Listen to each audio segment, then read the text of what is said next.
Andrew, it's been nearly a year since we last sat down together. Very different time. It was in my London studio, and 8 days after that, you got arrested. What's the year been like for you? It's certainly been an interesting one.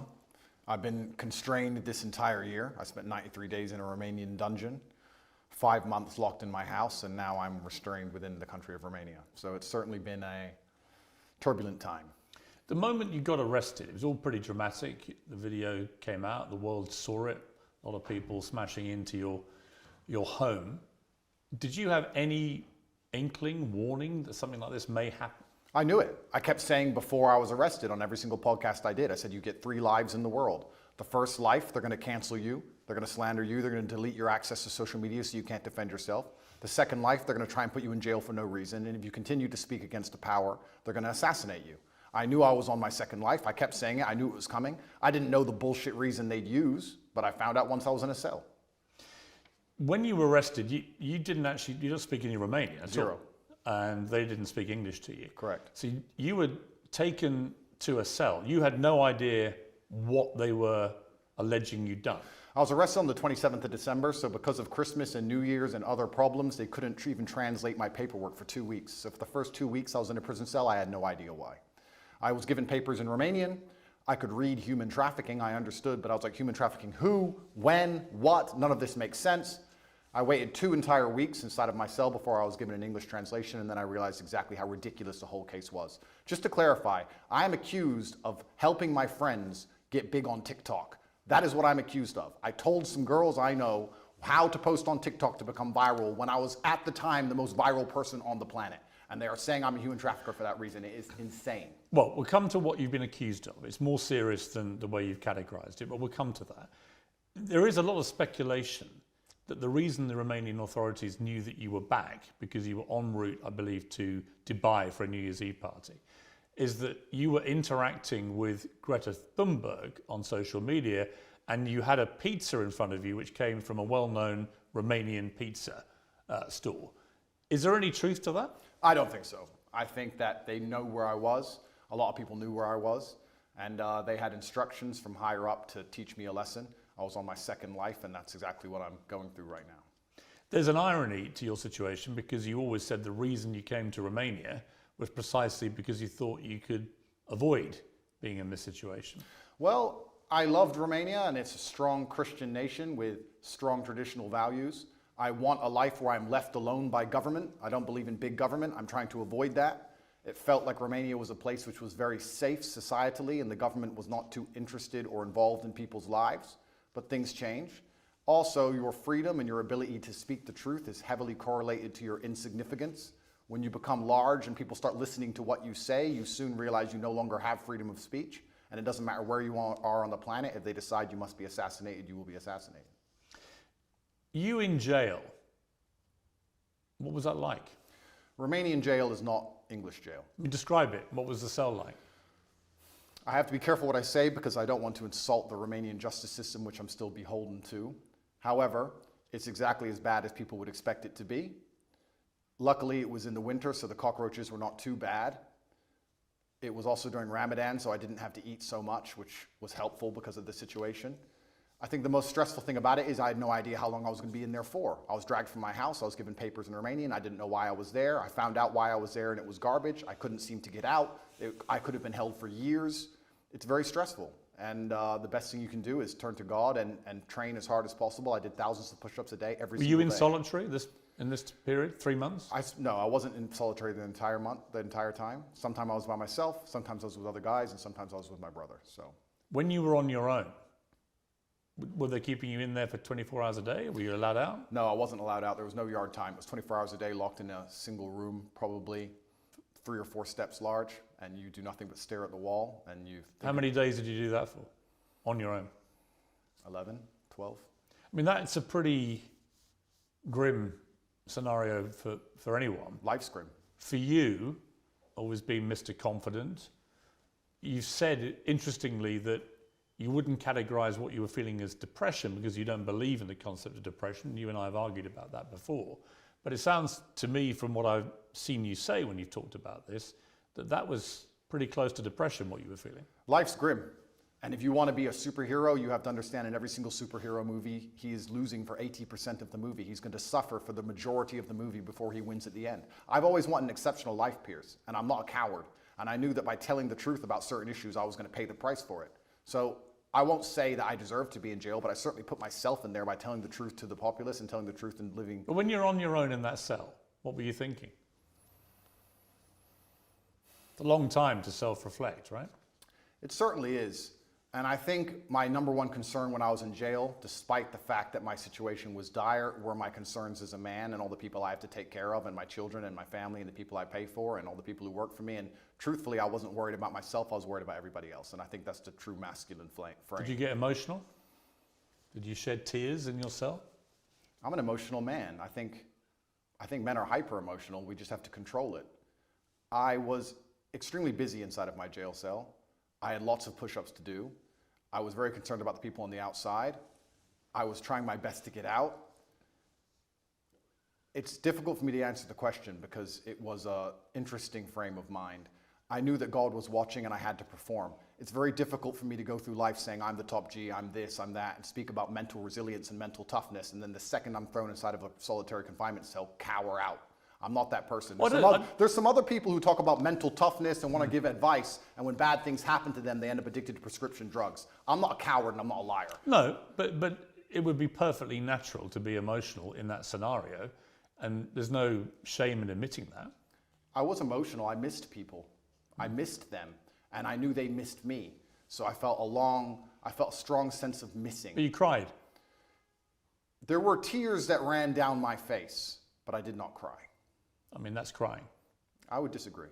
Because you're worried about admitting that. You think it sounds Absolutely weak. not. That's a perfectly fine scenario to cry in, but I think the act of crying is an act of desperation. To sit and to cry is an act in and of itself. To do push-ups thinking of your children with tears running down your face, but you're concerned with finishing as many push-ups as possible within that day, I do not consider that crying. I consider that tears running down my face.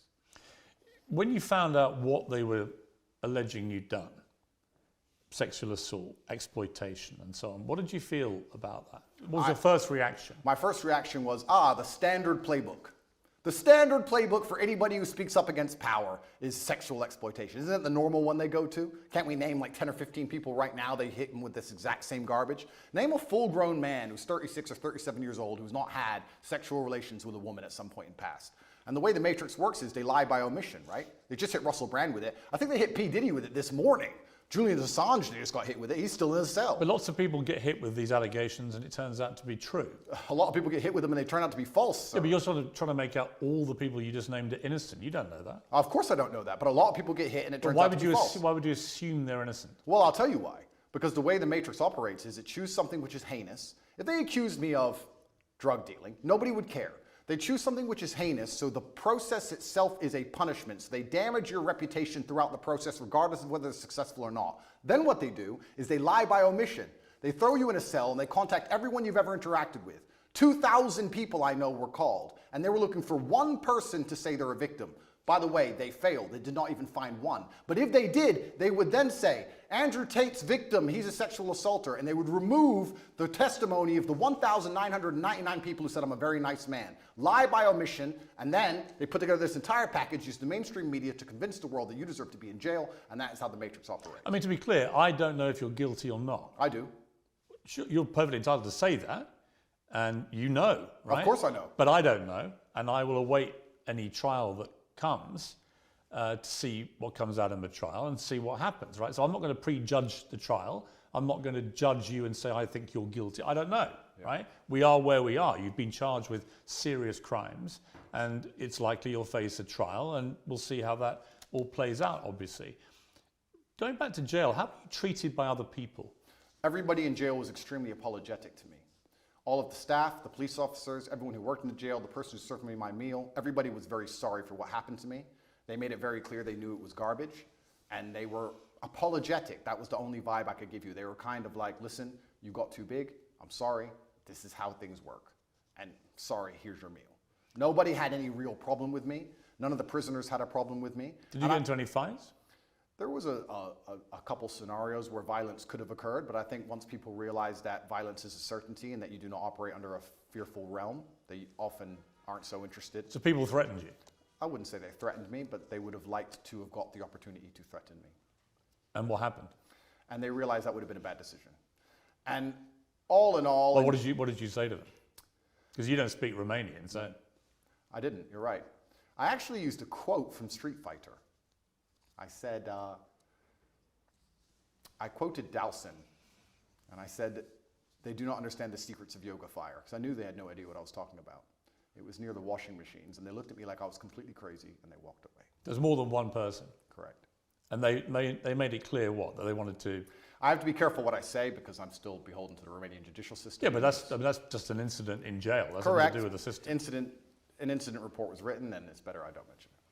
But there was a direct threat to you. I've had threats, yeah, and I have threats every single day of my life, and I think jail is a hyper-pressurized version of reality, and you need to have an extremely strong mind so you don't attack yourself, and an extremely strong body so others don't attack you. And I understood that there was a threat of violence at all times, and I just decided to go through life extremely respectfully, but make it clear if that's a decision somebody else wants to make, that I'm prepared to partake. One of the things I would think about, other than my family, immediate family, but one particular member of my family, if I found myself in jail, would be my mother and what she would be feeling and what she'd be thinking. She's been incredibly supportive to me. I know yours has to you. Did you think about your mother? I was extremely concerned for her. I was concerned because the media establishment were hounding her. She was obviously very worried, but she knew she raised strong sons. But we're her number one protectors, and I was concerned for her. I wasn't concerned for myself in jail. I didn't even suffer in jail as much as I did when I got out. I didn't have nightmares in jail. I had nightmares once I left jail. I was in the middle of a battle. I don't think you get PTSD while you're fighting. You get it afterwards. I was in the middle of a battle trying to make sure that everybody I love and care about is taken care of and trying to make sure that bills are paid. Please understand, the day I was arrested, which is a year ago, every single bank account that I have was frozen. All of my assets were taken. I haven't had a dollar of money since January. 10 cars taken, I think. 15. 15 cars and how many properties? 15 cars, 6 properties, 20 diamond watches, gold bars, cash, land, every single bank account, millions and millions and what millions of was the dollars. total value of everything they seized? 16, 17 million? Pounds? Yeah. And they took all of it. And I still don't have access to any of these things. I mean, as we're doing this interview, you're expecting to hear sometime today as to whether you may get those possessions back. Is it all or nothing? Do you get it all back or nothing? Correct. As we sit here, the judge is deciding whether I get all of my items returned or I get none of them returned. And truthfully, under the law, I should have never had them taken in the first place. So we're going to see what the judge decides. And I have to put my faith within the Romanian judicial system. I have no other choice. I'm not a coward. I'm not going to run. But let's not talk about the Romanian judicial system. Let's talk about the judicial systems of the world. I've recently seen some very scary decisions in America and England, in these Western democratic nations. You see people doing 20 years for attending peaceful protests. So you start to sit and wonder when you're in these situations, what is a trial? What is a judge? What is this? These are just people in a room. Which peaceful protest are you talking about? There's been a few. And well, who's got 20 years for attending a peaceful protest? I don't want to say names. I saw it somewhere on Twitter. Somebody attended, I think it was a protest, a pro-Trump protest, and they ended up getting 20 years. Well, if you're talking about the January 6th riots, they were riots where people died. Well, it's interesting. They're not peaceful protests. Well, it's interesting because the world is actually very nuanced. And what I tried... But that wasn't nuanced. That was a huge mob of what people I tried to do attacking the US Capitol. Well, what I tried to do is I try to look at a broad spectrum of events, and I try to put things into a nuanced view, and I don't try and take a instant black or white point of view on things. And the fact that BLM were rioting and destroying the entire nation for months and during that exact week, and then some other people got together with an opposing political view and are facing serious prison time for doing less damage than BLM did.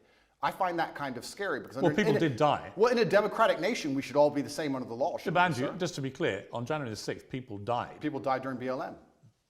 I mean, there are certainly inconsistencies in the way groups of people have been policed. I think that's the same. That's the same whether you're talking about the BLM marches to the pro-Palestinian marches and so on, right? There's a lot of inconsistency. Well, then we agree. There's a lot of inconsistency in global policing, I think. I think that's a perfectly valid thing to say. But the idea that someone's got 20 years for being in a peaceful march is not true. The ones who've got the lengthy prison sentences have been held account for serious crimes. I'm not even condoning January 6th. I don't even know the ins and outs of January 6th. I wasn't there. I'm not saying it should have happened. What I'm saying is exactly what you have said. There seems to be some massive inconsistencies in global policing now. So when you end up in a position where you're speaking against the system, as I do, and you understand that there are massive inconsistencies in policing globally, you start to sit down and seriously wonder if you stand a fair chance of a fair trial in any country on earth. I actually have to give out massive credit to the Romanian judicial system because a judge one day sat down and said, why are these boys in jail, and let us go. I don't know if I would have had a fair shot like that in many other nations. When you were released from jail after about 3 months, what was that feeling like? My brother and I were in the same cell at that time. We were extremely happy. I remember using the last of my mouthwash. During the day I had some rituals to keep me sane, and I'd enjoy 1 swig of mouthwash a day. It's amazing how bored you get when you're staring at cockroaches, and even that sensation. So there were literally cockroaches in your cell? Correct. How many at any given time? At night there was a lot of them. Like what, dozens or? Yeah, a few. There was an infestation. We did our best to kill as many as we could. It kept us entertained, but they're annoying to sleep with. But mouthwash was something I enjoyed every day. The sensation of mouthwash made me happy, and I remember using all of my mouthwash. And then instantly my brain started turning to all of the things I need to do. I'm a man, I have responsibilities. For 93 days I wasn't working. I started concerning myself with, okay, I'm about to get out of jail, thank God. I'm gonna leave. Who do I need to take care of? What's paid? Do I have any money left? Are bills due? Is mom okay? Are my children okay? And I just started thinking about work. And as soon as I got out, I didn't sleep for 3 days. How many children do you have? That's confidential. Why? Because I have enemies, and unfortunately I do not want to give them any information. But you have more than one? I have more than one, correct. Right, so obviously you're caring for your children. I understand that as a father, right? And obviously, and you have a partner? Yes. Are you married? No. I think I asked you last time and you were a bit cryptic about it. You're not married yet? No. You have a partner who's the mother of your children? Correct. The same woman is the mother of all your kids? It's confidential. It's a bit stupid to say confidential. It is confidential, Piers. It's I confidential. don't think you marry and have kids with is confidential, surely. It is for me. Really? Of course, I am basically #1 enemy of the state, Piers. Look what they've done to me. What have they put me in jail for? At the beginning of this garbage, people were sitting there thinking, maybe he's a human trafficker. It's been a year. Who? Show me a picture. Show me a video. Who's even a victim? There's nobody. The whole thing is made up. Well, we're going to come to what they say you've done, right? We're going to come to that. But I'm just curious. You come out of prison. You've got no ability to access any of your assets. How have you been functioning financially since then? I believe in prayer and I trust in God. Well, prayer doesn't pay the bills. And I do my very best. But prayer doesn't pay the bills. Unfortunately, absolutely everything I own was seized by the Romanian state, so I'm just going to have to survive and do my very best. Yeah, but how? I'm doing my very best, Piers. Have you got wealthy benefactors helping you? I'm doing my very best. I wish I had wealthy benefactors. I wish I had people on my side. Yeah, but you can't function on no income at all. Seems you can. How? I'm doing my very best, Piers. What does that mean? It means I'm doing my very best. Absolutely everything I own is taken by the Romanian state. I don't have anything they don't have. How do you pay for food? I just have to do my best. What does that mean? It means that I believe in God and I pray. Well, God's not going to pay your bills. God has been paying my bills so far, it seems. It's amazing how far faith can take you. It's often when you have absolutely nothing left, people turn to faith, but you should turn to faith first, and you should believe in God when things are good, and He will be there when times are bad. Initially, you were put on this sort of rolling 30-day house arrest, and they kept renewing that month by month by month. And then in June, you and your brother and 2 others were formally charged with rape, trafficking, and forming an organised crime group to sexually exploit women. And there were 7 alleged victims named in the indictment. You said at the time, I look forward to being found innocent. You said earlier, who are these women? Well, there are 7 named in the indictment. Yeah, have you seen the videos of them on the internet saying we're not victims? They made us be victims. We told them well, we that weren't will victims. all presumably be analysed in a trial. Do you know when the trial may be? I have no idea. It's going to be a long... Do you believe it will happen? I'm not sure. It could get to a point where a judge, anytime before the trial, decides his case is garbage and throws it away. If you ask me what I believe happened, it's very simple. They threw me in a jail cell knowing they had no case, knowing they had no victims, but they thought if they plaster me all over the MSM and they say that I'm a bad person and they call enough people, they will find the case they want. They couldn't find it. You name the date they charged me. They had 6 months to charge me. Usually the Romanian state, even the American embassy confirms to me, charges within 30 days. With me, they used all 6 months trying to build a case and find actual victims of an actual crime. They couldn't. They charged me on the very last possible day they could, unless they'd have to drop the entire case. And they charged me with garbage because they have nothing. There are no victims. I've done nothing wrong. And they've tried very hard. And let me say something very pertinent to the audience here. It's very difficult when you're thrown inside of a jail cell. You do not have access to social media. You do not have access to money. The entire MSM establishment are calling you a bad person. Hotlines are set up saying, if Andrew Tate's ever hurt you, call this hotline. You're a rich person where people may want to get money from you and exploit you and extract resource from you. And they're sitting here calling anyone you've ever known. They called my gardener's daughter, who I've never even spoken to, asking if I'd ever done anything wrong to her or said anything wrong to her, trying to find victims of a crime that don't exist. It's actually a miracle from God that no one's come out trying to extract money from me.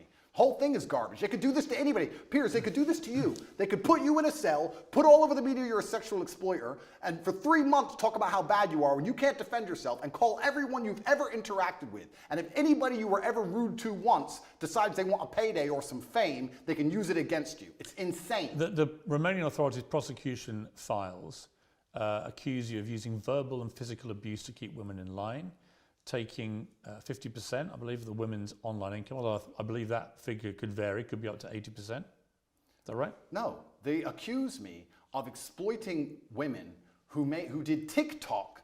The same women who say we were not exploited, he just told us how to do TikTok. Also, in the prosecution file, if you want to talk about it, there's not a single bank transfer. There's not a single piece of evidence for any money. So I'm accused of making money from TikTok, but they haven't found any money. There's no money, and the victims are saying, I didn't exploit them to do TikTok. The whole thing is a joke. What is, I think, problematic for you is the war room, which was a group miscategorized and misunderstood. It was called the war room. Correct. Okay. And it had a lot of people who were dubbed the generals who ran the war room. Correct. For you. And the war room had 500 to 600 members who paid, I think, $6,000 plus to be a member of this.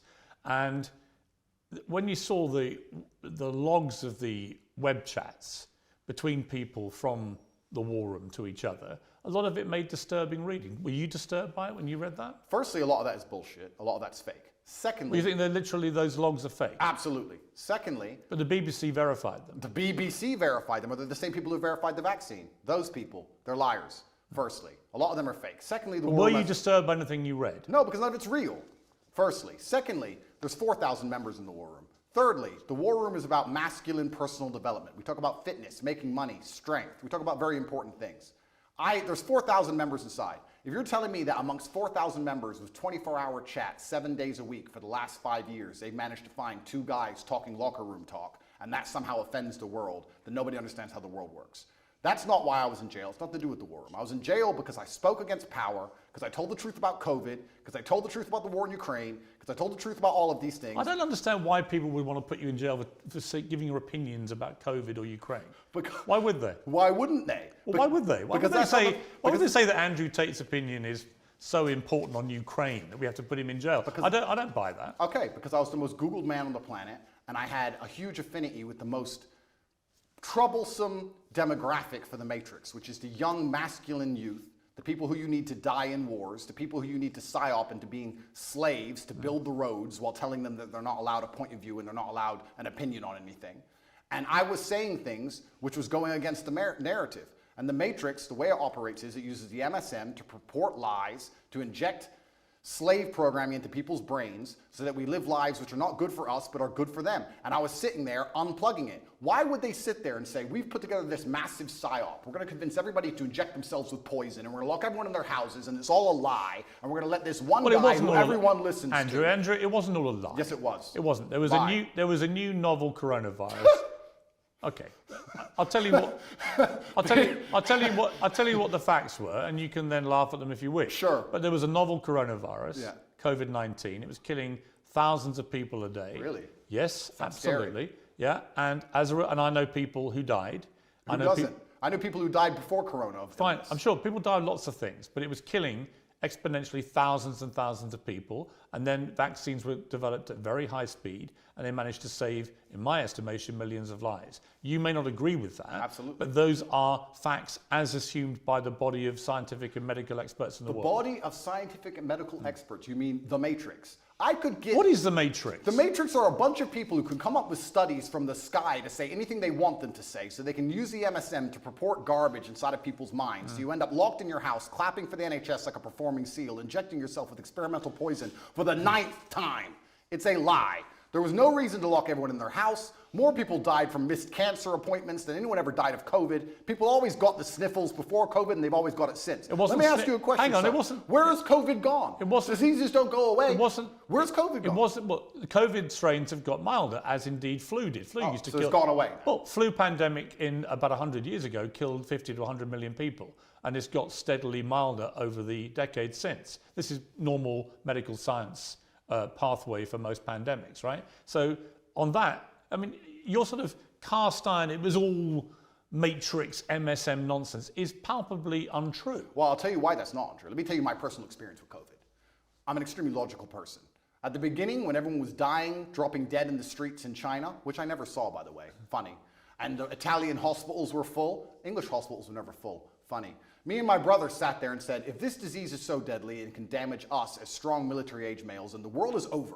So there's no point in hiding in our house. We decided to go to Sweden. On day one of COVID, day one when everyone still believed, we went to Sweden. Why does no one talk about the fact that Sweden was open the entire time? Why does no one talk about the fact they didn't have masks or lockdown or vaccines? My brother and I partied in nightclubs 7 days a week for 3 entire months while everyone in England was locked in their house. Sweden actually had a number of restrictions. Not when I was there. It was open. Not as draconian as we had in the UK, and there are certainly legitimate questions to ask about the scale of our lockdowns. I think people panicked. They saw what was happening in Italy, which had the second best medical healthcare system in the world, and people were dying in massive numbers and the hospitals were overrun. So people may have panicked. Did you hear about the guy who died in a motorcycle crash and it was a COVID death? Did you hear about that one? Well, there was certain Downing Street didn't seem very concerned with there COVID.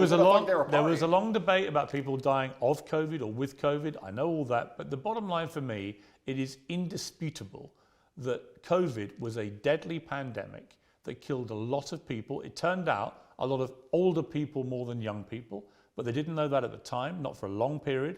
The vaccine saved millions of people's lives. There are legitimate questions about some of the boosters, about some of the side effects of the vaccines, as there are, by the way, with all vaccines. But the idea that COVID is some invention by the matrix to suppress and control its people is for the birds, Andrew. It's for the birds. It seems the birds and I our friends. don't think a smart guy like you actually believes that. Of course I And that's absolutely one of my problems. believe that. One of my problems I have with you is that I think you are intelligent, but I think you also adopt positions that you know are going to get the anti-matrix mob inflamed. And it's just these all-encompassing views you have. COVID was a load of nonsense. Vaccines are all dangerous and killing more people than they say. Never said that. I said the COVID vaccine. Well, COVID vaccine, well, you don't think they worked? No, of course not, because the idea of Of course the they vaccine, worked. The word vaccine in and of itself is that you They get... saved millions of lives. If you get a vaccine, you do not get the disease. They changed the definition of vaccine in the dictionary so they could continue to inject us with this pointless poison. I had the vaccine for polio. I've never had polio. You got the vaccine for COVID, and you're bragging online how you have COVID for the 8th time, but it's not that bad because you've had 6 injections. It's insane. And please understand my position. Please understand that I'm a person who doesn't believe any of these studies, don't believe any of this garbage, don't believe the Matrix. I'm a person who was in Sweden for 3 months as everyone was afraid, locked in their houses, partying at will. It was perfectly fine. They had a lower death rate than the UK. They had a much higher death rate than their neighbouring countries in Scandinavia. Did you know that? They had a lower death rate than the UK. Did you know that? It doesn't, no, I didn't know that. It doesn't matter to you? Of course not. So you wouldn't compare them to their immediate neighbours. You'd only compare them to a country in the UK. If you think lockdowns worked, Piers, if you think lockdowns... I think lockdowns were only acceptable as an immediate panic move, which it was, before there were vaccines. The moment they had a successful vaccine program that worked, then there was no justification for further lockdowns. You're a very important person, and you're very well respected. I'm not important, I'm a journalist. No, you're very important, and you're very well respected within the UK, and you've been famous for a very long time. Were you invited to the party at Downing Street, or were you not in that sort? No. No? Oh, that's a shame. And I thought the behaviour... Because they seemed very concerned about COVID on the TV, and by the way, they didn't seem to give a shit as soon as the TV was on. I thought that was disgraceful. And I thought Boris Johnson and the people working at Number 10 who were having those parties, when I had friends of mine who were literally saying goodbye to their mothers on FaceTime on their phone because they weren't allowed in to see them. I knew people in care homes where it ripped through and killed a third of the people in the home in 2 weeks. And the desperation that people felt. I had a cousin who lost his father who couldn't go and see his dying wife and so on. It's disgusting. There were terrible stories. It's criminal. Terrible stories. It's disgusting. So let me ask you a question as a professional, because we're both adults and we're both very smart. As a professional, which is more likely, that The government believed COVID was deadly and everybody should be truthfully afraid and locked in their houses, but because they had this spirit inside of them and they couldn't resist the idea of a party, decided to risk their lives to party, or they lied on the television trying to scare everyone and enslave them and lock them in their houses, knowing it's garbage, knowing it's a lie, and not caring, and had a party behind everyone's backs they didn't think they'd get caught. Which one is more likely as a professional, as a logical human? Why don't we just agree that they were a bunch of rank hypocrites, stupid people, who were behaving utterly selfishly to the extent that the Queen, when her husband, Prince Philip, dies, is in the church on her own in a mass with none of her family around her after losing a rock of 70 years. And it turned out the night before, Downing Street had, I think, 2 parties, including a karaoke party. I think that was shameful and disgraceful. Well, so we can agree on that, we right? can agree on that, and we can wake up and start to realize, oh, maybe the government doesn't care about us. Maybe the government lies to us. Maybe they tell us things and try and scare us, but they don't actually care themselves. Maybe all they are is hypocritical, self-interested people. Maybe they are. Maybe they use the MSM to purport their lies, to keep everybody enslaved while they do whatever they want, and that is the matrix in and of itself. And if you speak against it and people listen to you, I'll repeat this. Your ability to speak freely is directly correlated to your insignificance. If you're as big as I was, the most Googled man on the planet telling the truth, you will pay the price, Piers. And that is why I was locked in that cell. And I do not regret it, because I live true to God. I'm not going to sit here as a coward and not tell the truth to people for as long as I live until they put a bullet in my head. Let me ask you about the lover boy method. So the suggestion is that you and your brother and others, but let's talk about you, that you deploy the lover boy method, where you would make women fall in love with you, you would then persuade them to do webcam stuff, right? TikTok. Okay, but wait, let's call it webcam stuff, right? No, let's not call it that. The indictment is about TikTok. Okay, what would you make the women do? Or what would they do with you? I don't make anybody do anything. Okay. In fact, let's talk about the lover boy method. So it's very interesting. Let's imagine the Matrix is pissed off with a said individual who's telling too much truth and everybody is listening to him, and they decide they're going to attack him with sexual assault claims. They say, he's making women do, well, we found conversations where he gave advice on how to go viral on TikTok. He's making women do TikTok, but he isn't being horrible to them. He's not hitting them. He's not being mean to them. So what can we do? Let's use the lover boy method. If I was abusive and mean, they wouldn't say lover boy method. Do you know what lover boy method means? Being nice. He was nice and polite and kind, and they really liked him as a person, and he told them how to do TikTok. But that's not what the lover boy... Of course it is. Andrew, that's not what the lover boy method is. Absolutely it is. The lover boy method is where perpetrators woo victims with the prospect of a loving relationship until they can be forced into abusive situations or a form of slavery. This is garbage. That's actually what it means. The lover boy method is being nice to people so that you work together, effectively what they're trying to say here. I was nice to girls who asked me for TikTok advice, and they sang it's the lover boy method. I didn't beat them into doing TikTok. I didn't force them. I didn't threaten them. In fact, I was like, yeah, you're very pretty. You can be pretty famous. Was there any element of coercion? How can there be an element? What does that even mean? Let's be professionals here. What does that even mean? What do you think coercion means? I was coerced into this interview. You came along to me and said... You weren't coerced into this interview. Yes, I was. Or don't tell me. The bullying Piers. MSM said, Andrew, you've got to do an interview. No. And I'm going to fly all the way to Romania to do it. You didn't do that. You used the lover boy method. You said, sir... The lover boy method? Yep. Andrew, this is going to be a very interesting interview. We had a good one last time. You're a nice guy. We have some interesting conversations. I didn't say you were a nice guy. I'm going to come along. Wait a minute. We're going to make some money from this interview. Wait a minute. Money will be made for both sides. You lover boyed me and you stole the profit. But just to be clear, I've had no conversation with you about this interview. And the conversations I've had with your intermediary were very professional. And I said, I would like to do an interview with you. Were you nice?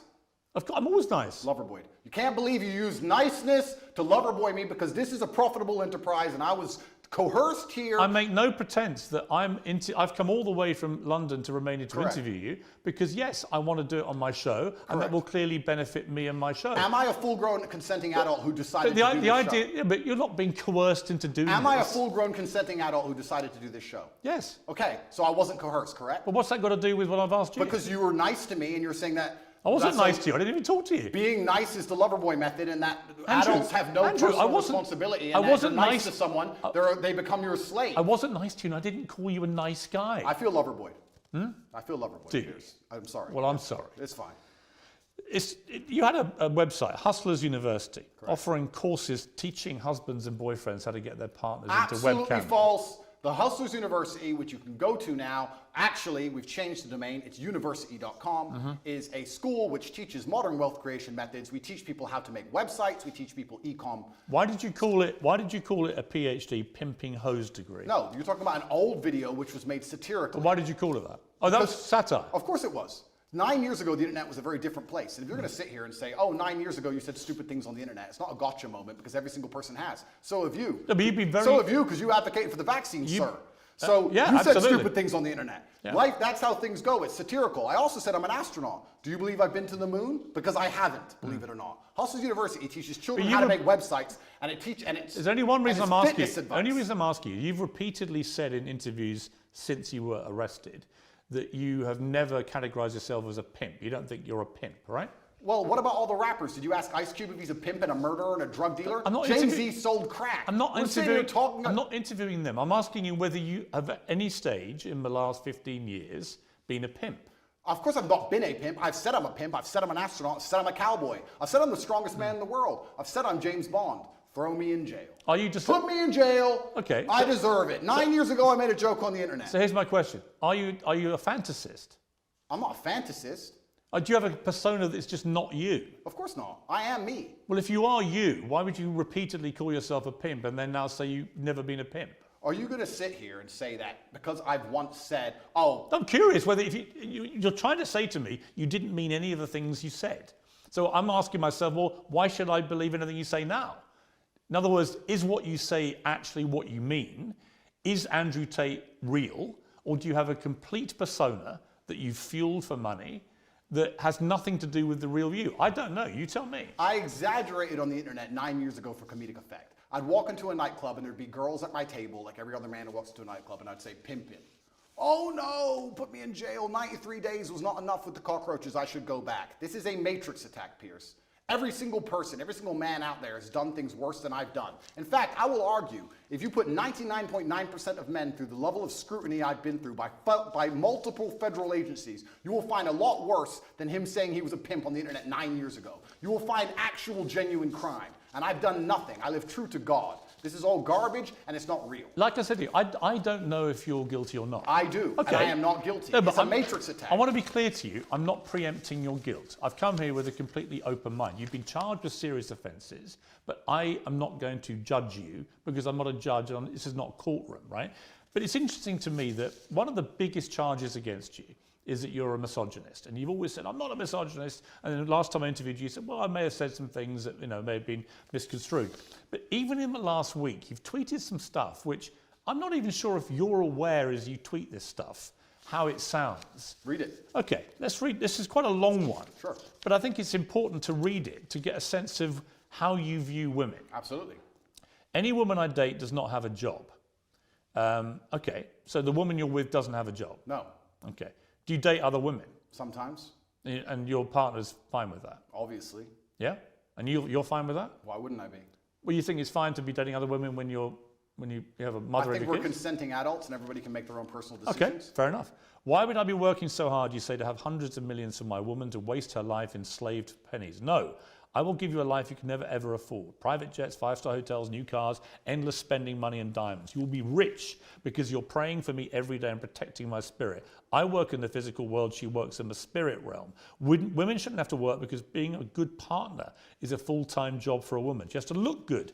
All the beauty treatments are time intensive. Not about money, it takes a lot of time. She has to train every day and stay in fantastic shape. Shop to look amazing next to me. I know there are some men who do 100 times more than this on a daily basis, but women are not as organized as men, and achieving anything significant causes them huge amounts of stress. Yeah. They need to have huge sections of their day empty to waste, or they will have a mental breakdown. True. And do you want a woman who's stressed and angry after the commute, unshaven and exhausted? Or do you want a Barbie doll who's always smiling and saying thank you because she did her nails and bought you Prada that day? As a man, unless you're a loser, you're already filthy rich, right? You can get endless sex anyway. Girls are easy. So what can a girl give you? Happiness, vibes, always smiling. Take the edge off a stressful life. Can she always be happy if she's been working all day? No. Just to wake up at 11, gym till 1, one appointment and some shopping. Dressed beautiful by 7 p.m. for you to finish working and tell you how strong you are. No matter how pissed off you are, just to always be laughing and smiling and writing little notes about how you're perfect. And just to be playful and funny. She can't do that if she has a job. So your job is being my girlfriend and now you're a millionaire. Congratulations. Behave and aim for the promotion to wife. The reason I read all that in detail was I don't think you understand quite how that comes over. Because I think that is the purest definition of misogyny I've probably ever read. Well, I don't think you understand. One, especially when I'm talking about the fact that women can't handle what men can do, etc. One, it's slightly sarcastic. There's a sarcastic tone. So do you mean any of this? I mean all of it. Any woman I'm with, I will provide for because I no want to woman protect should her. work. They should spend all day beautifying themselves for you, right? And they might get promoted to wife. This is your my job is being my girlfriend. Correct. There are hundreds of millions of women around the world who do a good day's work who still manage to be a very good wife or partner. Right? Agreed, completely. But it's my So life. why would you encourage a whole generation of young men? I mean, I've got to be honest, since our last two interviews, before you were arrested, I would say every single day I have young men, teenage boys, maybe early 20s, coming up to me asking about you. Yep. It's gone on every day since I interviewed you. I'm very aware of your reach. I'm very aware of your influence. And whenever I've been asked about you, they say, what do you think of him? I said, I don't really know. I find myself agreeing with 60 to 70% of the things you say. And I do, because I think a lot of the stuff you say about empowering young men to be confident, to work out, to take care of themselves. To have enough money to not force their woman to work. Right, but that's the bit. That's the bit where when you stray into that kind of language, particularly in the detail where you reveal what you're really thinking, the kind of pathetic, soulless life you want for these women. Where does it allow for being a mother, for example? Absolutely, that's How does a mother of your children manage to find time for being a mother in this routine of love and devotion to you? How does having a job give her time to be a mother? This gives her all the time in the world to be a mother. One, it's slightly sarcastic, firstly. Secondly, what do you mean? Well, you can tell by the tone. Do you mean you don't mean it? No, I mean it. Well, which but it's slightly sarcastic. Well, sarcasm means you don't mean it. No, I mean it.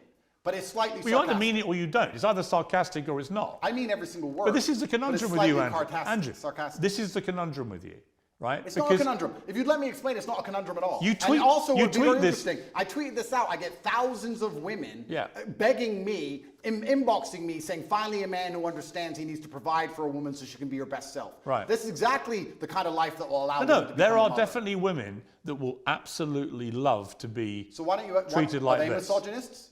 No, but what I think they're people who just basically, it's the old sugar daddy thing, right? They want to have a rich guy who's going to pamper them and take care of them. They don't have to do a day's work. They just have to make themselves a good partner look is good a for day's you. work. Well, so you say. Yeah. But it also, the language that you use here seriously diminishes women who do work. You make them out to be, well, you're not doing your job as a partner or wife. You should be doing your job, which is just to devote yourself to his pleasure and making him happy. Well, it's actually interesting you say that, because I'll put a lot of the fault of this on men. Let's if you want to gender the argument, let's do that. I think that a lot of the reason why women can't live this life, if they so choose, if you're a woman who decides to work, then go to work. I don't care. But if you're a woman who decides she wants to retire, it's because she can't find a man who could provide for her at this level. Do you think when a woman marries a billionaire that she wants to go get a job in Starbucks? Because in my experience, when they marry extremely successful men, they don't want a job. I'm sure Ronaldo's wife isn't begging to go work in IKEA. Actually, Ronaldo's wife works very hard. She works for herself, which is different. And her family. Of course. Yeah. Which is different. She's a hard-working woman. Absolutely, because being a fantastic partner and having a bunch of children is a bunch of hard work. And she also finds the energy to have businesses on the side. Fantastic. Right. But you but you don't want women to have businesses. No, I'm saying if you're with a man of my stature, you don't have to work. Now, if I met a perfect woman and we were together and we were happy. When you say a man of your stature, with respect, right now you have no income, no possessions. Correct. I'm completely and you're facing broke. serious criminal charges. I mean, I'm not quite sure what stature you think you're currently selling, but it ain't great. Okay, well then it's a shame all those women inboxed me after I put that tweet out saying, I agree with you. I think you should interview I all met of a them woman for their yesterday who, when I misogynistic said I views. was coming to interview, was immediately like, oh, can you put a good word in for me? Of course. Sure. You have a definite appeal to a certain type of woman. There's no question. I think providing for a woman financially is a man's responsibility. If that means I'm a misogynist, then I'm a misogynist. No, I think so you accept you are a misogynist? No, I think a man should provide for a woman financially, completely and utterly. If she wants to work, if my partner were to say to me right now, I really feel like getting a job, it would make me happy, then I'll say work. But she doesn't have to. Her job is looking after the children, looking after me, and being as happy as possible. If you think I'm a bad person for saying, if you actually read that, read the subtext and context. I read it all out. Okay, good. Then you'll understand what I'm saying. You know I did. You heard it. Absolutely. So what I'm saying is, I am a man. My life is stressful. My life is pain. I go to jail. I suffer. I have to deal with making money. I have constant, endless headache. I do all of that so I can give you everything, but then I get to have you. Your job is to be happy. I want you to smile. I want you to look your best and feel your best all of the time. If am I a misogynist for saying that I go through so much pain so that we can be financially secure, so I hope the woman I care about does not have to work a job. If that makes me a bad person, then so be it. Because all I'm saying is I want to take care of her in every single realm. I take care of her physical safety. I take care of her financial security. That is my job as a man. And if more men acted like me, you will see that the world would be a happier and better place.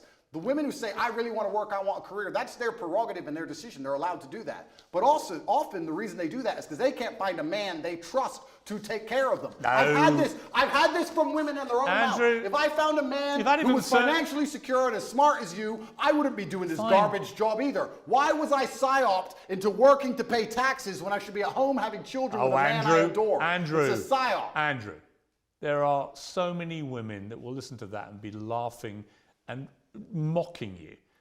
Say, don't be so ridiculous. I have a job that I love. Maybe they're being paid even more than their man, right? The real world isn't the one that you categorize. The real world is varied and nuanced, but I am talking about my life experience. And in my experience, any woman I love does not have to work unless she decides to. Fine, you're the boss, you're in charge, her job is to make you happy, her job is to make herself look good, her job is to work out for your benefit, blah, blah, blah, blah, blah. It is actually just misogyny. Do you think a woman looking good, do you think a woman looking good and working out has no benefit at all to her? Of course it does. Okay, so it's not for my benefit, then, is it? Don't you see? But when you talk about no, I don't. When you talk about young men and you tell them to work out and take care of themselves, I cheer you on. Right? I want that. I've got 3 sons. I want them to feel that. Don't you want them to become very rich and successful and have a woman who relies on them and have a beautiful family? No, but I don't want a woman who's subservient to them. Why is subservience? Why is a Literally, the tone of the tweet I read is subservience. You did another tweet this week. Men love by telling you what to do and not allowing you to make stupid decisions. We save you from the female inclination to make stupid choices. If a man isn't giving you instructions, he doesn't love you. If you won't listen to a man's instructions, you don't love him. The whole language is so ridiculous. Let me change the language then. Well, you tweeted this to 8.2 million people. Correct. So let me say this. A father loves. Let's say instead of a man loves, say a father loves. A father loves disciplinarian. That's how a father will love you. A mother will say, oh, I hope you're happy, hope you're doing okay. But a father will come along and say, no, don't do this. You must do it that way. That's incorrect. It has to be this way. A father will discipline you because a father feels he knows best for you. It's the masculine essence of love. When a man loves, he shows that he cares via degree. There is a massive difference between a relationship between a father and a child and between a man and a woman in a relationship. Completely. And I'm not sure you quite get that. No, there is a difference. But I would argue, Piers, I would argue in the happiest relationships, it's a traditionally masculine role in which the man plays and provides. The female is traditionally feminine. The man is the head of the house, not in an abusive way, doesn't beat her up. I'm talking about the man being the head of the household, like I would like to believe you're the head of your household.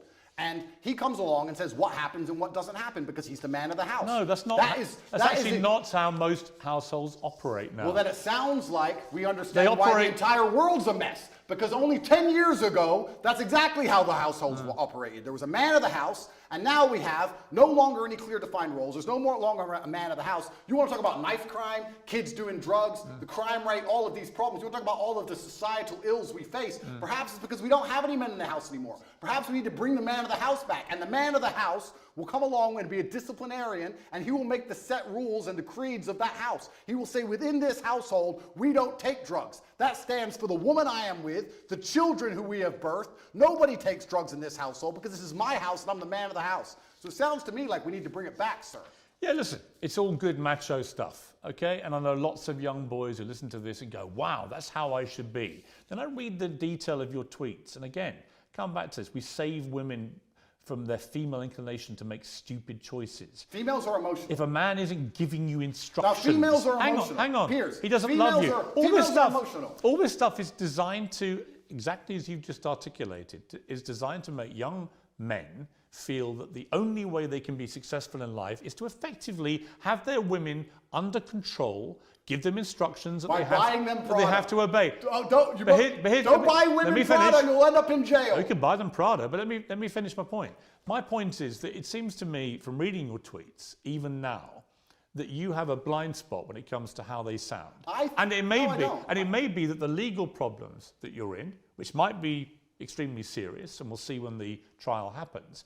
But it may be that in your head, nothing you've done is remotely inappropriate, because actually in your tweets you can see there's an element there of wanting coercion and control. You want to control women, you want them to be effectively your servants, slaves, for want of a better phrase. Slaves who get Prada and get to work out in the gym and get to look good. But you understand, But do you understand the point I'm making? No, I don't. Because which is in your head, the line is blurred so much now with this macho rhetoric that you've actually lost track of how this sounds. Here's all of the things Even when I read that stuff to you, I could see you looking at me and you said, your answer is, I was being sarcastic. No. And I said, well, where? And then you go, well, no, I meant it. Well, it can't be both. I meant it, and I said you either mean it, tone you either mean it, effect. or it's, well, no, because sarcasm means you don't mean it. Piers, all the things you've just described. Do you accept that? No, You're a smart guy. You know what sarcasm means, absolutely. Right? I said it has a sarcastic tone for comedic effect. All the things I'm saying and the things I've said are basically the way the entire world thought only 10 years ago. You may buy into the PSYOP, and you may buy into the new thing. I don't buy into any PSYOPs. We just talked about the vaccine, sir. Yeah, the vaccines weren't PSYOPs. Of course not. No. So I believe that there should be a man of the house. You had a polio vaccine, right? Correct. Why? Because I didn't get polio. I wouldn't have a COVID vaccine because I'd still get COVID. Plus probably myocarditis and have a heart attack. So we believe there was a man of the house 10 years ago. Do you think statistically more people got myocarditis by having the vaccine or not having it? I think statistically we need to bring it back. You don't know, do you? Why would I know? Why would I look at the statistics why would you bother that come from the matrix itself? So the matrix, so every fact you don't like, because it doesn't suit your agenda, you just dismiss as matrix bullshit. No, I'll give you a very simple way I view the world. COVID can't hurt me, so why would I take their injection? You don't have to. Point two. You don't have to They tried to make us, including you. Yeah. You told people they should have the vaccine. You know why? If they don't have it, they shouldn't leave their house. You know why? Because at the time, the scientists, and by the way, scientists is ever evolving. At the time I said that, the scientists said if you had the vaccine, it would prevent you transmitting the virus. The matrix. That turned out to be wrong, and they issued updated advice saying further studies said that actually you could transmit it. And at that point, you know what I did, which you never do? I held my hands up and went, I was wrong because the advice changed, and now I would not say the same thing. That is called actually evolving opinions when facts change. That's actually how a civilized democracy works. Oh, is it? We live in a civilized democracy, do we, sir? I actually would argue that point with you for a very long time. I don't think we live in a civilized democracy. Another point I want to make here, if I had cancer or if I was at threat of a genuine disease which could actually harm me, would the NHS text me 10 times a day trying to get me treatment, or would I be sitting there waiting for 8 months to even get an appointment? They wouldn't care about me and they'd let me die. So the fact that they will endlessly text me and try and beg me to get this poison should have been an alarm bell for anybody with a brain. Actually, I tell you what the NHS has sent me. I'm a 58-year-old man. In the last few months, they've sent me one about a flu jab, which I'm going to have. Because I think it stops you getting flu, and flu's nasty. A COVID booster, which I won't have. I think I've had enough of those. I'm fine with that, thanks. They sent me one about having a check for bowel cancer, which I've done and came back negative, and so on and so on. The NHS texting system is for our benefit. You don't have to do it. No one's holding a gun to your head. The matrix isn't saying, if you don't have this, Andrew Tate, we're gonna do something to you. Do you have any idea? You've not been treated in Romania by their system because of anything to do with COVID vaccines. And your attempt to try and persuade people that that's the case is ridiculous. And you know it's ridiculous. Do you have any idea how difficult it was to remain unvaccinated, Piers? Let me tell you from somebody who was unvaccinated and traveled the world. Do you have any idea how difficult that was actually to do? Yes, because countries have border controls. Oh, because they tried to force everybody. So to sit and say they weren't trying to force, you know what they did? They said, come get the COVID vaccine. It's good for you. It's going to help. They tried to coerce you by being nice. They tried to lover boy everybody. They tried to use the lover boy method to force people to get the COVID vaccine. It just came to, we need to put all these people in jail. Andrew, they were being nice to people, trying to help them. Unbelievable. Nobody forced you to have it. Did you have the vaccine? Absolutely and utterly not, sir. My principles are not for sale. I would have stayed in my house to the end of human time and sat there as a pureblood, the last one, the last pureblood on the planet before I inject myself with poison. You're not making an MGM trailer. Yes, I am, because it's a matter of principle. I am not a farm animal. My blood is mine. It does not belong to the government, and I decide what is in it. Right. All right, so you have a polio vaccine, but not a COVID one. So your brilliant brain has determined that you know more about the medicinal and scientific benefits of individual vaccines. And the polio one, you decided with your brilliant brain, well, have that, But even though a lot of people, by the way, have had side effects to polio vaccines, did you know that? Yes, correct. Is that the Matrix doing that? No, I didn't say the Matrix gave them the side effect. Oh. I've just told you all the reasons I didn't get the vaccine. Right. You've already described it at length. But you work out with your brilliant mind which vaccines to have. Correct. Okay. Correct. Okay. You realise You how can join my email list on cobratate.com. You can sign up for free, and I'll tell you which vaccines you I should wouldn't have. come to you for vaccine advice. Why? Andrew? Because you have zero experience. I didn't get the offer me COVID any one. advice. I obviously did pretty good. I avoided the poison shot while everyone else got it, so I'm actually pretty proud with my track record. What happens if you're found guilty of the things you're charged with? Well, then I'm going to have to go to jail, I assume. What's the maximum sentence you could get? I don't know. Yes, I don't. you do. I actually genuinely don't. You've never asked your lawyers? It can be between 3 to 8 years, I Right, think. so you do know. I don't know the maximum. But if you were to serve 8 years, having served 3 months and know how bad that was, Yeah. could you cope with that in a Romanian jail? Interesting question. Could I cope with it? Yes. Would I be the same afterwards? I'm not sure. What do you think even the 3 months did to you as a man? Well, it was a fantastic test from God to make sure I am the man I say I am, because I think there's a lot of people who speak about masculine excellence who are not the men they say they are. When trouble appears, you often learn that they are nothing but postures. I had nightmares for a very long time. I couldn't sleep. I struggled with certain things. I would check my bed sheets every single night for cockroaches religiously. I had a problem with that. But I never turned to therapy. I never turned to drugs. I understood that all of these things are from God and they're given to me so that I can become a stronger version of myself. And I welcomed them all and I embraced them all. And now that I'm a better, not completely, but almost better, part of me actually misses my nightmares, Piers. Part of me misses training all night. I didn't sleep for weeks, months. You said you didn't have nightmares. No, I had nightmares. I said I didn't have nightmares in jail. When I left, I did. And I kind of miss it because I had so much time in the day to get things done. And now I'm sleeping a full 6 hours. I feel a little bit lazy. So perhaps I need another test from God. And if God decides, Allah is the best of planners, if he decides I need 8 years in jail, then I will embrace those 8 years in jail and do my absolute best to come out as the most formidable version of myself. Have you felt suicidal at all in the last year? I don't believe in suicide. It's haram. I know, you've said that before, but did you feel like you may want to end it all? I would never kill myself under any circumstances. So the day they put that on the news, when they finally take me out, you can know it's a lie. It's haram. I would never kill myself. Lock me in that cell for the rest of my life. I would never kill myself. While you're under house arrest, you tweeted this: avoid women who go to festivals. They're either on some loser's table who's feeding them cocaine or in a crowd of sweaty peasants because they're a sweaty peasant. Endless Instagram stories screaming and having fun to prove to the world they're worthless. Hard pass, festy hoes. Correct.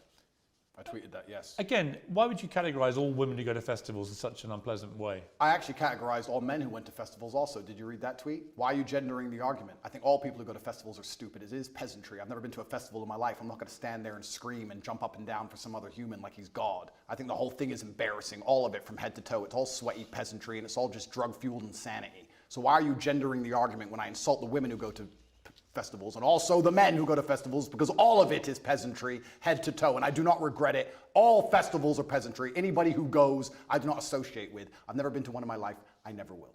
So if you've never been to one, how do you know what they're like? I can see enough. I've seen the sweaty bodies bumping into each other, high on ketamine, pretending that the song they heard on the radio at home is now more fantastic because they're listening to it from a loudspeaker. I get it, but it's embarrassing. But to be clear, you've never been to one. Correct.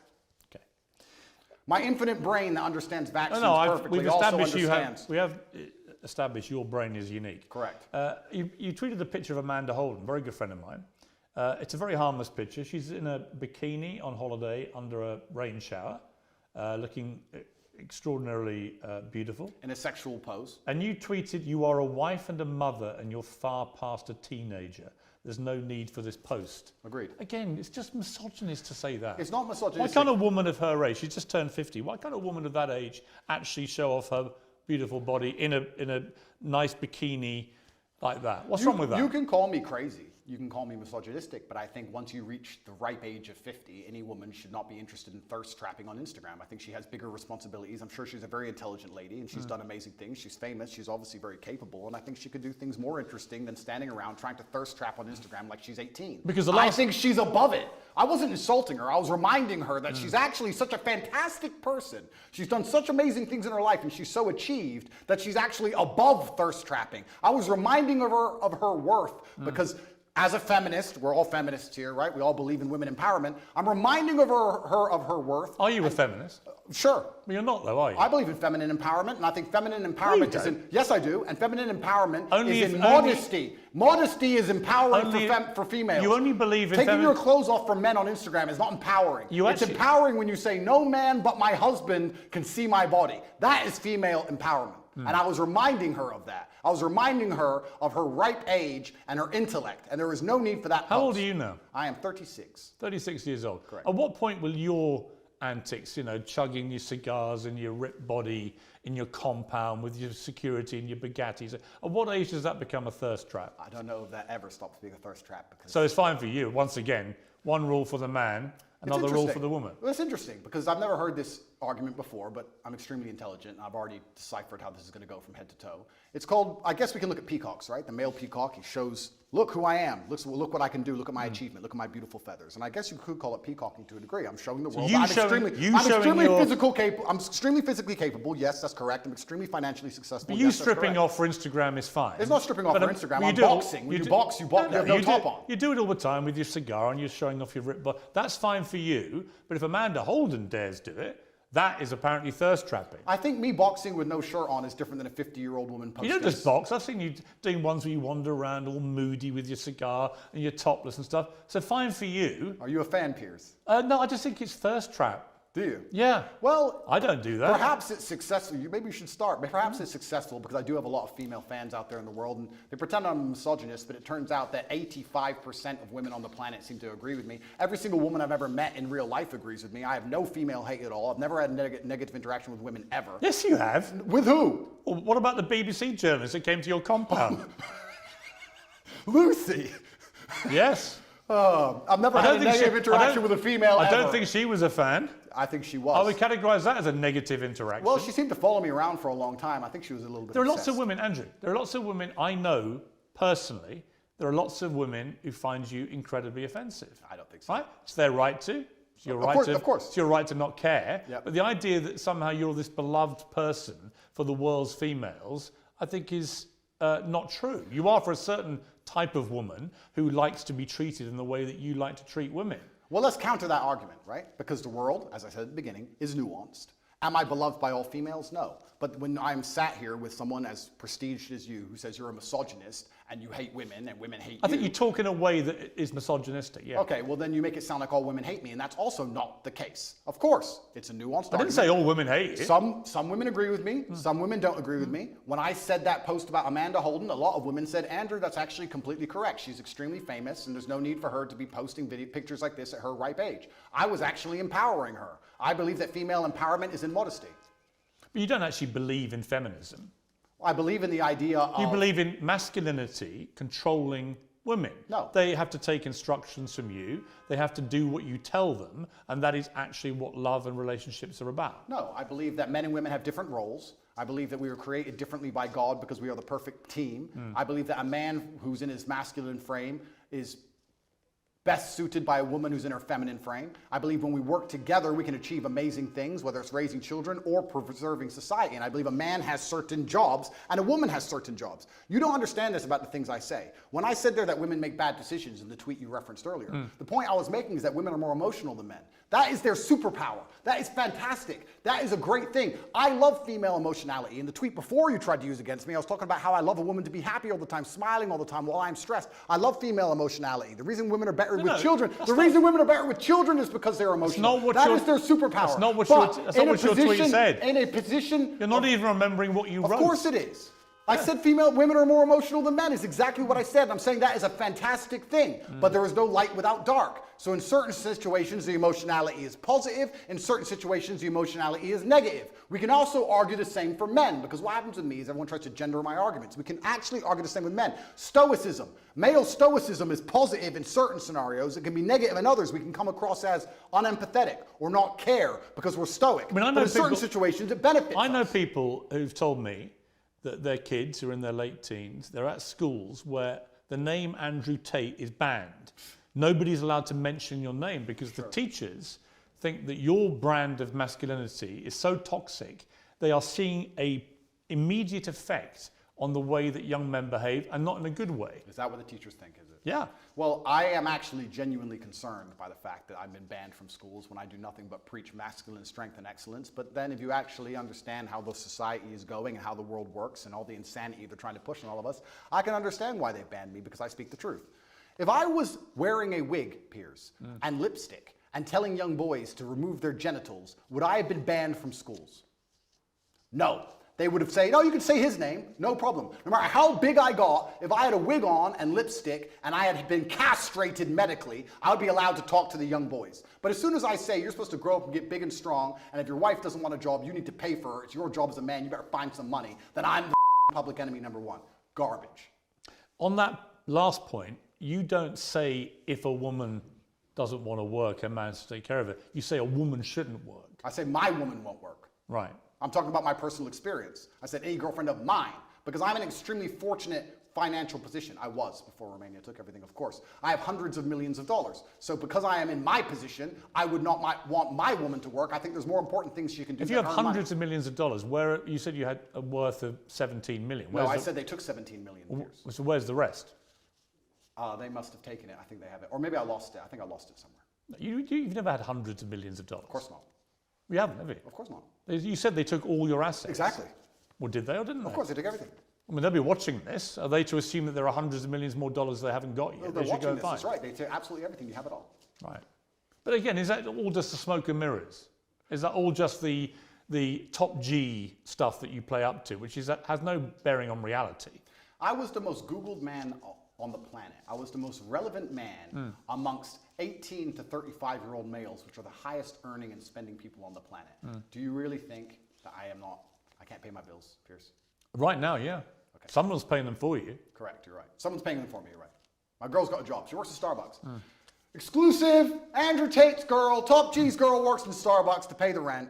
I've been exposed. See, again, I don't know what to believe when you say stuff like that. Well, I'm telling you, my friend, that the Romanian state... I think you deployed deliberate smoke and mirrors because you think it plays up to the brand. The Romanian state have taken all of my money and I'm just, getting by. That's what's happened. Do you worry about your impact on young men? I think that... Because, like I said, I'll be completely honest. I think a lot of what you say, they should be hearing. Yep. And I've tangible proof every day when I walk around that they are listening to everything you say. Yep. But there is other stuff you say where I don't want my sons, especially in that impressionable late teenage, to be listening to that. Correct. And that's a very... And I don't want my daughter to grow up and think that actually her only success in life will come if she's at home as some kind of servant to her man.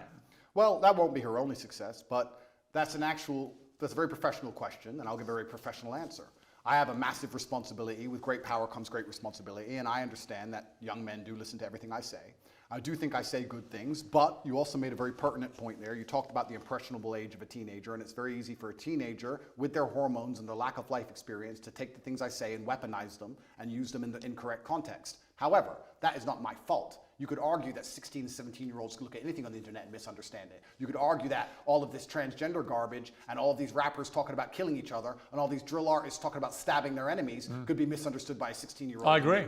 So that's not my fault. However, on that I totally agree. Okay, so I have a massive responsibility. And you are held to a different account, actually, to a lot of those rappers. Absolutely. Right? There's no question. I mean, the fast one is when John Legend rewrote the lyrics to Baby It's Cold Outside because apparently encouraged sexual assault, but wouldn't say a negative word about any of the disgustingly misogynist and actually very violent lyrics of his rap friends. Absolutely. That to me is total hypocrisy. And it is hypocritical. However, unlike all of these other people, I have taken into account my massive power and my massive responsibility, and I try to make sure that I use my words as carefully as possible so that they cannot be misconstrued or misunderstood. Can I make sure that no teenager on the planet who listens to me ever misunderstands me ever? No, I can't do that, but I am doing my very best. What do I actually talk about? What do I actually say? What I do is I come along, and let me give you the broad overview of my message. You're a man, so your life sucks. It's always going to suck, and it's going to be pain. You're going to do nothing but suffer. You're going to suffer as a nobody, or you're going to suffer the pain it takes to become Actually, great. most men don't have that. But you're going to suffer as a nobody, because trust me, nobody suffer. Or you're going to suffer the pain it takes to become great. Life is not supposed to be a happy picnic. You're supposed to get up, work hard, dedicate yourself, get strong, get rich, go through whatever it takes to become somebody of significance. That's my overall message, and I believe it's a positive. You haven't got to get rich to be happy. No, In fact, most of the super rich people I know in life are incredibly unhappy. Really? So you're selling a kind of false dream. Well, I don't. A lot of rich people are miserable. Have you ever seen a rich person? And a lot of people who have very little money can be very happy. Have you ever seen a rich person give their money away? Yes, of course. Okay. Do you give all your money away? Will that make you happier, Piers? I don't. Do you want the Romanian state to take it all? I didn't smile that day. And let me tell you that the reason I tell about men to become financially successful is for two reasons. One, because you have a job as a man to protect and provide, and you can do neither of those things if you are broke. That's the first reason. And the second reason I actually preach to young men to become as financially successful as possible is a greater, broader reason. And I believe we've entered a very interesting stage in humanity where the matrix is finally cracked. 3 or 4 years ago, there were certain narratives you could not talk against. But with Elon Musk owning X, and now we have Rumble, we have a lot more information on the internet, people are starting to tell the truth about many different subjects. There's a whole bunch of them we can name. And I like the idea of people who are free thinking with a free mind, who are not matrix controlled, making as much money as possible because it takes money to win wars, and I want these people to be financially successful. That's why I tell all of my fans who believe in me to become as rich as possible because they understand that everything the government does is lie to them. And we need finance. You use the word truth there. I don't think it's necessarily that people want to promote truth. They want to promote their opinions. Often people's opinions on facts can be very different. People can take the same set of facts to different opinions. Doesn't mean it's the truth, right? Well, that's true. But I don't believe in this my truth crap, right? Neither do I. But there are facts which have to be accepted. And you can have an opinion about them. You and I can disagree about all sorts of opinions, but actually not facts. Okay, but I can argue this point where the matrix comes out with a fact, and all the opinions countering that fact are censored and they are destroyed, then that fact becomes de facto truth because it's the only version of reality which exists to be ingested by the mind. So you still need varying opinions on all public. Do you think that what you... let's put it this way. Sure. You would have relationships with women and encourage them to take part in webcam sexual stuff? No. Well, actually, yes. Why are we going back to this? Because there's one question I want to ask you about it, right? And both sides made a lot of money, right? Okay. And in most cases, because they haven't complained in most cases, you would assume it was a mutually beneficial transactional relationship, right? I can assume that because thousands of women have been through this and most of them haven't come forward and complained about the way they were treated. It was transactional. But was it moral? Do you think what you've been making money from, park the illegality aspect to one side, do you feel it was moral? 10 years ago, I helped women promote their profiles on the internet. Correct. 10 years ago. Firstly, I have not been involved with it for 7 years. It's not how I make money. I haven't touched it for a very long time. 7 years is a long time. But you made a lot of money from it. I made some money from it a long time ago. How much? Some money. I can't even remember. Millions? Millions? Perhaps. Millions. So you made millions of pounds. A long time ago. Well, hang on. It's important. You made millions of pounds from sexual webcam activity where you and the woman doing the webcams would make money. You accept that? No. What I did is... Well, that is how you made money. No. A long time ago, and I talked about this at length on many different podcasts, and I don't hide it. I said a long time ago, 10 years ago, I helped women with the tax side and the technical side and the promotion of their profiles. Well, they work for you. The promotion of their profiles on certain websites. And I said about this, and I said I haven't been involved with it for 7 years. The only reason this is even coming up again is because I'm monumentally famous, because nobody cares. We're in Bucharest. Well, no, it's not. Piers, we're in Bucharest, Romania. Do you understand that there is a video chat studio with girls talking to men online right there, outside that window? I'm sure. In fact, there's about 10 or 15,000 women in this city who do that job now. And the fact that I had Andrew, I dipped my toe in it 10 years ago isn't even significant. I'm only asking if you think it's moral. Do I think it's moral? Because you speak in such a morally self-righteous way now. Do you think that that was moral? Well, I wasn't religious back then, but let me sit and analyze. Because you're now you converted to Islam. Yeah, correct. You're a Muslim. Correct. They have a code of behaviour. Do you think that fell short of that? I have to answer as a professional, and as a professional, I would say, judging by my current code, no, I do not think that women being naked on the internet is moral. However, there is. So you made money immorally. You can admit that. It's nuanced like all things, Piers. At the time I was atheistic. I know that some of my girls talked men away from suicide. A lot of men are ridiculously lonely. I would also say a lot of the lessons I know about men and how they think and how lonely and sad they can be and how difficult life is as a man actually came from that era, because I saw a lot of very successful men with a wife and with kids and with money pouring their heart out to some 20-year-old they never met about how sad they were. I learned a lot about the world, and I know that a lot of suicide was prevented, and I made a lot of women millionaires. But would I do it now? No. However, I'm in a very different situation now. I'm a different person. I'm religious. I'm also extremely financially successful. Please understand, Piers, I come from Marsh Farm, Luton. I came from one of the worst areas inside of the UK. I could have stabbed someone. All of my friends were breaking into cars, breaking into houses. Most of my friends were in jail. What did I do? I promoted accounts on the internet. You made money. Didn't sell crack. Didn't sell drugs, didn't rob anyone, didn't shoot anyone, and now, because I am successful, I'm going to be held to this moral standard by people who grew up in fancy homes with white picket fences and went to private schools. Well, no, actually... I am from Marsh Farm, Luton, and the biggest crime I committed was completely legally promoting internet profiles. Right. There are people around me who did far you're only going to be held for far less. No, you're only going to be held to the standard of the religion you've converted to, which you've already When you said... take the Shahada, all your former sins which you've are already erased. said would look at that as immoral. When you take the Shahada, all of your former sins are erased, and I actually encourage you to find the light and convert to Islam. Andrew Tate, thank you very much. Thank you, sir.